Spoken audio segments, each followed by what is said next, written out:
C'était ma première année d'université. Je venais de finir de déballer toutes mes affaires dans ma chambre et ma famille venait de partir. Plus tard ce même jour, mon colocateur est enfin arrivé et dès le départ, j'ai su que ce gamin était la personne la plus inadaptée socialement que j'ai jamais rencontrée. Je me suis présenté comme Dan, tendant mon bras pour lui serrer la main. Il a marqué une pause, a baissé les yeux sur mon bras comme s'il ne comprenait pas au début, puis il a ri et a dit « Oh » et m'a donné une poignée de main molle, presque de poisson mort. J'ai dû lui demander son nom, car il ne me l'avait même pas dit quand on s'était serré la main. C'était Dale. J'ai essayé d'engager la conversation, mais il répondait à mes questions par oui ou non, riant ou souriant parfois maladroitement. En quelques minutes, nous étions tous les deux assis sur nos lits avec nos ordinateurs portables sans nous parler. J'étais contrarié et j'avais l'intention de demander un autre colocataire. N'importe qui serait mieux que Dale. Je pensais que Dale n'était qu'un gamin vraiment maladroit, mais j'ai vite appris qu'il était bien plus que ça. J'ai rencontré d'autres étudiants de mon étage et ils semblaient sympas, c'était bien. Je suis retourné à mon dortoir après avoir fait le tour du campus la première nuit pour trouver Dale toujours dans la même position que lorsque j'étais parti. J'ai dit « Salut Dale » et il n'a pas répondu. Pas à ma surprise. Il était 21h30, je n'avais rien à faire, alors j'ai éteint la lampe de mon côté de la chambre et je me suis couché. Je ne me suis pas endormi de sitôt cependant. Dale est resté sur son ordinateur portable jusqu'à 3h du matin. Quand il a finalement fermé son ordinateur portable, je me suis endormi assez rapidement, mais je me suis réveillé en moins d'une heure. Les stores de notre chambre avaient été ouverts, et le clair de lune s'insinuant maintenant dans la pièce rendait tout visible, y compris Dale, assis sur le côté de son lit, me fixant du regard. Je me suis redressé, me suis frotté les yeux et j'ai dit « Dale, qu'est-ce que tu fabriques, bon sang ?» Il a murmuré en retour « Désolé » et s'est recouché. Le lendemain matin, je me suis réveillé pour trouver que Dale s'était déjà levé. J'avais l'impression que c'était la première fois qu'il quittait la chambre. C'était un samedi, le premier samedi de l'année, ce qui signifiait l'orientation et toutes les festivités du campus. Pendant l'orientation, alors que mon groupe passait près des jardins de l'université, j'ai entendu quelques étudiants devant moi dire « Qu'est-ce que ce gamin fait là-dedans ?»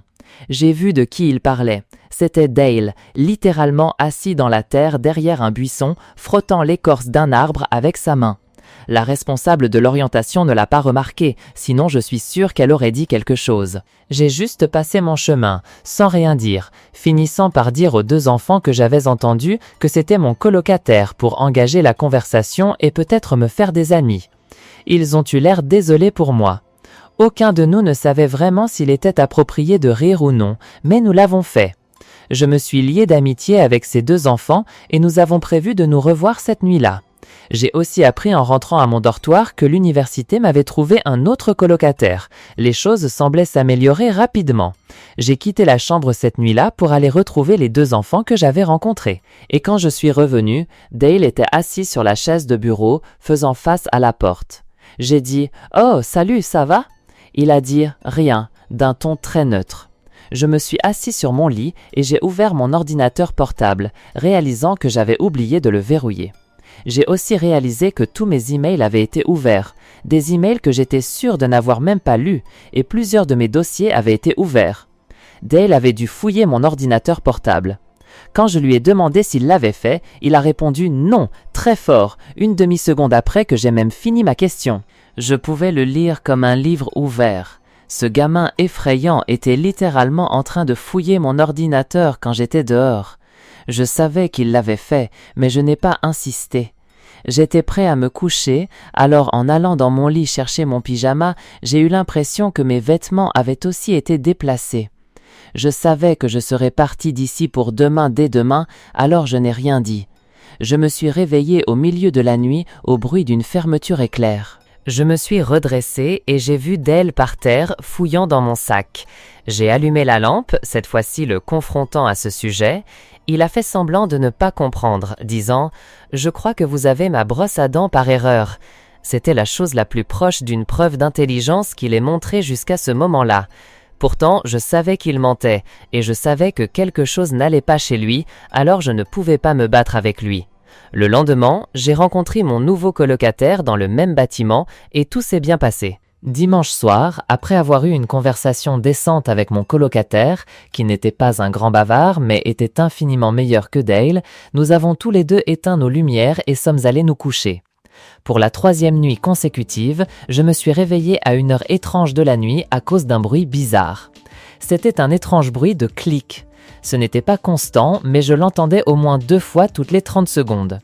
Je me suis levé, espérant trouver quelque chose d'innocent, comme un sac lourd appuyant sur une planche de plancher faible ou même une souris. Mais en examinant la pièce, j'ai réalisé que le son venait en fait de l'autre côté de la porte. La veilleuse de la zone commune était toujours allumée. Alors, quand j'ai regardé par le Judas, j'ai pu voir le sommet de la tête de la personne se tenant de l'autre côté de notre porte. Elle regardait vers le bas, donc je ne pouvais pas voir son visage.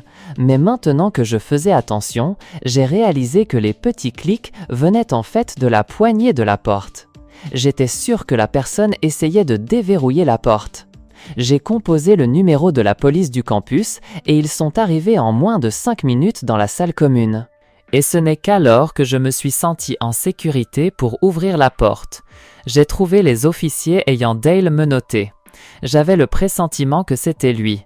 Je leur ai tout raconté, que c'était mon ancien colocataire, qu'il fouilla mes affaires, alors j'avais changé de chambre, seulement pour le retrouver en train d'essayer d'entrer par effraction dans ma nouvelle chambre. Ils l'ont emmené. Je ne sais pas ce qui lui est arrivé après ça, mais je ne l'ai plus jamais revu. Il a été soit suspendu pour le semestre, soit renvoyé. J'ai passé le reste de mes années à l'université comme n'importe qui d'autre. Cependant, l'expérience cauchemardesque que j'ai eue avec Dale me revient encore à l'esprit de temps en temps. J'ai étudié à l'université de Binghamton pendant 2 ans. J'ai rapidement formé un grand groupe d'amis là-bas et nous sortions tous les week-ends. Un week-end, un vendredi soir d'octobre, alors que mon groupe n'avait pas de grands projets ensemble, mes 2 amis proches et moi avons décidé de passer du temps dans la réserve naturelle de l'université, près du lac. Il y avait une petite clairière de l'autre côté du lac qui était pratique pour faire des feux. Comme c'était si loin de la vue de l'université ou de la sécurité du campus, les étudiants venaient parfois, mais pas souvent, ici pour fumer de la drogue, boire et faire toutes sortes d'autres drogues.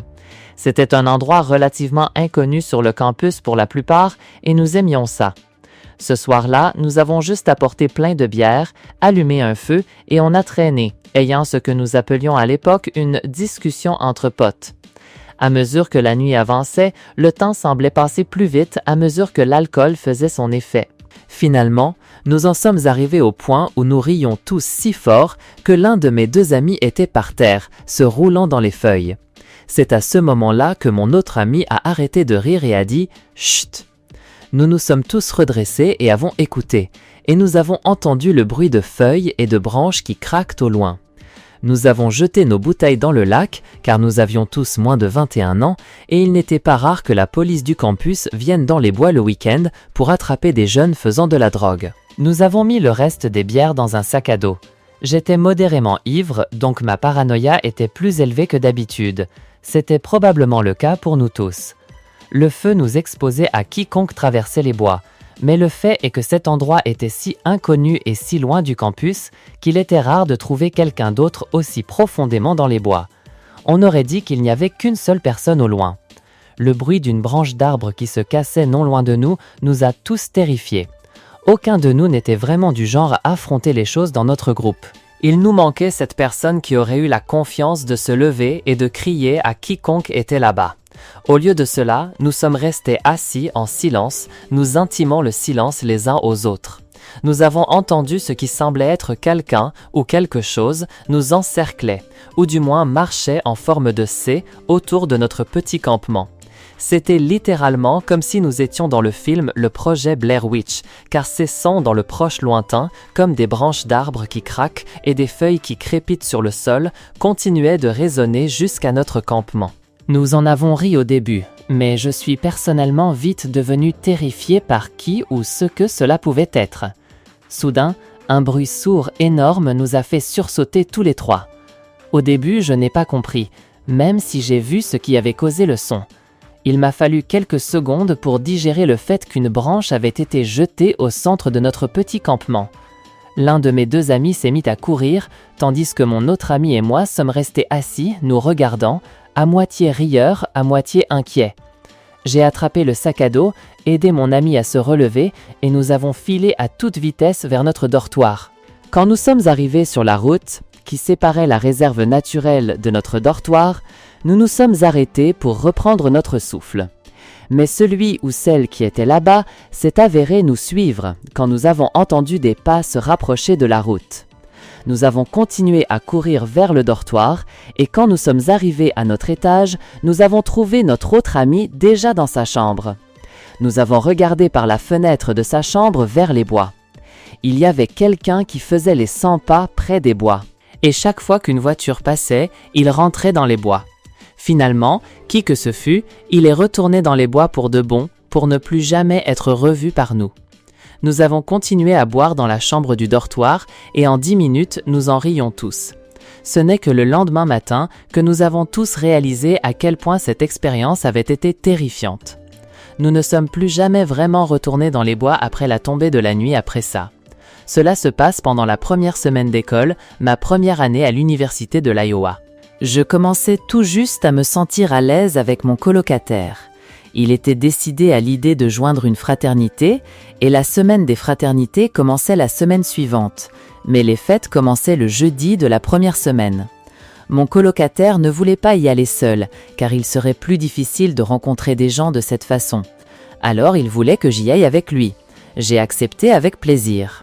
Même si je n'avais aucun intérêt à intégrer une fraternité, j'avais quand même l'intention d'aller aux fêtes. Après tout, j'étais dans une université réputée pour ses fêtes. Mon colocataire voulait aller à une fête de fraternité le jeudi, puis à des fêtes dans différentes maisons de fraternité le vendredi et le samedi. Ce jeudi soir, nous nous dirigions vers l'une des fraternités les moins bien classées. Je suis à peu près sûr que c'était une clandestine aussi. Mais sa logique en y allant était d'avoir une fraternité de secours au cas où les meilleurs ne lui feraient pas d'offre. La maison de la fraternité était vraiment loin du campus, dans un quartier du centre-ville bien plus misérable. Nous nous sommes arrêtés devant une maison de coin et s'il n'y avait pas eu la musique à fond et les voitures garées partout, nous n'aurions jamais imaginé que cette maison était une maison de fraternité. On aurait dit qu'ils s'étaient contentés de la première maison qu'ils avaient trouvée. Nous avons frappé à la porte pour être immédiatement accueillis par un petit gars potelé en t-shirt blanc, tenant un gobelet en plastique rouge. Son t-shirt avait des taches de sueur sous les aisselles et au milieu du ventre. Il nous a dit d'entrer. La fête elle-même se déroulait dans une pièce horriblement mal éclairée, avec probablement 50 gars entassés dans le salon. Il faisait une chaleur étouffante là-dedans pour ne rien arranger. Je pense que j'ai vu peut-être 2 filles à toute la fête, aucune d'entre elles n'étant particulièrement attrayante. J'ai donné à la fête une bonne vingtaine de minutes, parlant avec un étranger en surpoids après l'autre, tous dégageant des ondes antisociales. Finalement, j'ai fait signe à mon colocataire de se préparer à partir, mais un énorme groupe de gars près de la porte nous a fait décider d'attendre un peu plus longtemps, pour éviter la gêne de partir tôt. J'ai continué à boire les bières bon marché qu'il servait. Je crois que j'ai bu 5 verres avant même de sentir l'effet. Un gars costaud s'est approché de moi avec une petite bouteille à la main et me l'a tendue, souriant narquoisement et disant « Ça va te rendre complètement bourré ».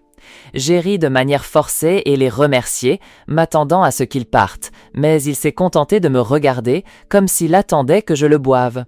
Alors je l'ai fait. C'était l'équivalent de 2 shots d'une sorte de liqueur forte. Le gars a ensuite commencé à me parler et chaque fois que je laissais entendre que j'essayais de m'en aller, il essayait de m'attirer davantage dans cette conversation, par ailleurs à sens unique. Les choses ont commencé à devenir très floues assez vite. Je me souviens m'être senti étourdi soudainement et la pièce semblait s'assombrir. C'est la dernière chose dont je me souviens avant de me réveiller dans une pièce sombre, allongée dans un lit. J'entendais le son de la musique étouffée derrière des portes closes, alors je savais que j'étais toujours dans la maison de la fraternité. C'était une pièce très sombre. Cependant, je pouvais encore distinguer certains meubles dans la pièce et une petite porte de placard, mais pas grand-chose d'autre. Mais même par-dessus la musique assourdissante, j'ai entendu le bruit d'un sac en plastique froissé provenant du placard, comme si quelqu'un avait marché dessus par erreur. Je me suis précipité hors de cette pièce et j'ai dévalé les escaliers pour retourner dans le salon surpeuplé. J'ai trouvé mon colocataire et l'ai poussé dehors par la porte d'entrée, passant devant le groupe de gars toujours debout en cercle juste à côté. Pendant le trajet en voiture jusqu'au campus, j'ai dit à mon colocataire que j'avais été drogué. Il a failli appeler la police, mais j'ai dit que ce serait insensé et inutile. Mon colocataire m'a alors posé une question gênante. Avais-je été agressé ? Je ne ressentais aucune douleur et mes vêtements étaient tous toujours en place, alors j'ai supposé que non. Quand j'ai vérifié l'heure, j'ai réalisé que je n'avais été inconscient que pendant peut-être 10 minutes avant de me réveiller. Quoi que le gars m'ait donné, ça devait être un raté ou quelque chose. Dieu merci. Ce fut mon expérience universitaire d'une fête de fraternité clandestine et malfamée, et elle reste mon expérience la plus effrayante de ma vie. J'avais une chambre individuelle, mon premier semestre de ma 2e année d'université. Elle était dans le coin de l'étage, un peu isolée des autres chambres de dortoir, car elle était dans sa propre petite section. Il fallait tourner un coin pour même voir la porte. C'était bien parce que je pouvais toujours parler avec des amis de mon étage, inviter des gens dans ma chambre et avoir de l'intimité quand il était temps de faire mes devoirs ou d'aller dormir. Quelques semaines après le début du semestre, alors que j'étudiais pour un examen de biologie, le silence fut interrompu par un bruit. Il m'a fallu un peu de temps pour réaliser que c'était un léger tapotement à la porte. C'était si léger que je l'ai à peine entendu. J'ai crié « Entrez !» mais la porte ne s'est pas ouverte. Alors je me suis levé pour l'ouvrir. Personne n'était là. J'ai contourné le coin pour regarder dans le couloir. Personne. Quelqu'un se moquait de moi, c'était évident. Je suis retourné à mon lit et j'ai continué à étudier, cette fois-ci en laissant la porte ouverte. Personne n'est revenu. La nuit suivante, quelques minutes après avoir éteint la lampe dans ma chambre pour aller me coucher, le tapotement à la porte est revenu. Seulement, cette fois, c'était beaucoup plus fort, plus un bruit de frappement. J'ai demandé « Qui est-ce » et encore une fois, les coups ont cessé et personne n'a répondu. Je suis sorti de mon lit rapidement et j'ai ouvert la porte pour voir que mon petit corridor privé était vide de toute personne. Encore une fois, j'ai couru les 3 mètres de ma porte jusqu'au coin pour regarder dans le couloir principal de l'étage. Personne. Le lendemain matin, j'ai demandé à certains des autres étudiants du dortoir s'ils s'étaient moqués de moi. Tout le monde a dit non. Tout le monde semblait sincère.